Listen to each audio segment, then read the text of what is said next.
Welcome to Finance Revealed. Watch the complete video to discover new market secrets. Subscribe now. Hi, I'm Max Keiser. This is the Keiser Report, and there's so much going on. I just need to speak with Stacy. Endless money printing, but here's the headline from The Guardian. As a result of this, I think, out of control and rising. Why Bitcoin has Nigeria's government in a panic. As leaders around the world grapple with cryptocurrencies, what happened when the African country tried to ban them?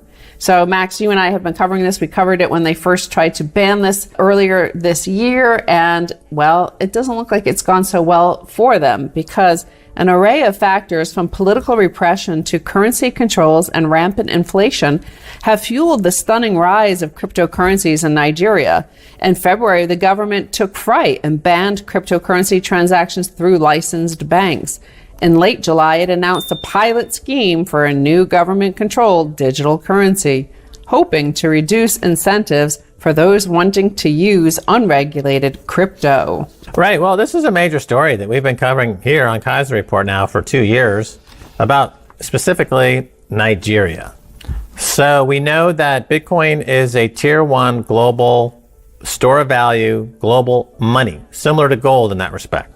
That it competes with fiat money and in fact puts fiat money out of business and all the central banks that peddle fiat money out of business. So the question has always been, which country will emerge as the leader? Which country will be the dominant economic force in the 21st century?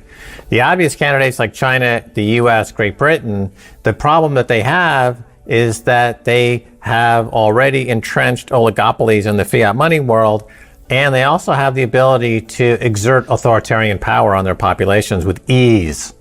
Okay, let's go to Nigeria. Here's a country that is suffering from inflation. They have a huge population of 200 million or more, very young people that are already online, already on their phones, and the government is not really able to crack down. They add all those things together and you have a breakout, you have a breakthrough. You have the Bitcoinization of an economy, and you have the Bitcoin standard emerging. And it's so exciting because it means that the world will be born again, and it looks like it's going to happen in Nigeria. Right. We have hyper-Bitcoinization in El Salvador already. They got downgraded by Moody's as a result of that. But I think it's just the end days of that post-Bretton Woods period and the end of the all-fiat world in terms of, yes, the entrenched oligopolies in especially around money and money printing, because remember, US banks and other Western banks create most money, right? Most of it is created through loans. So there is a sort of old, stuck in their ways mentality about that because we've ruled that way for so long. But Nigeria has one of the youngest populations in the world and is ripe for digital finance.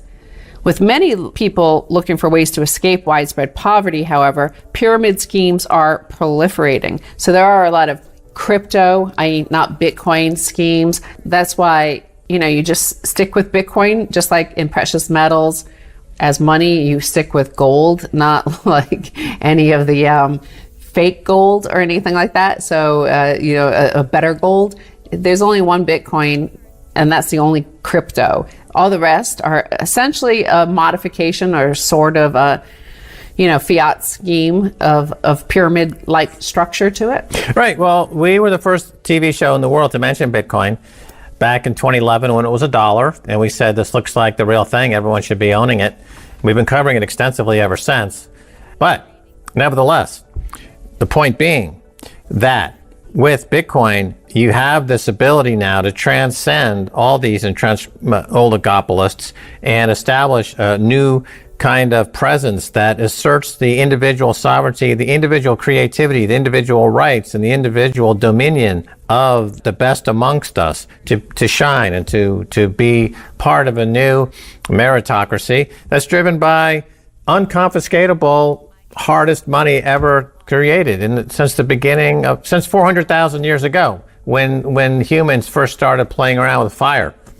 And to speak to the proliferation of these altcoins, of which there are thousands, only Bitcoin is actually decentralized. Yeah. Okay, the other ones are not. And our friend Jameson Lopp, who's over at CASA, of course, did an exhaustive study on nodes and who can run a node, and because running a node is the hallmark of decentralization. For example, Ethereum, you cannot run a node. It's not decentralized at all. It's not money, and it should be avoided at all costs. Every single other of the altcoins are also not decentralized to the extent that Bitcoin is decentralized.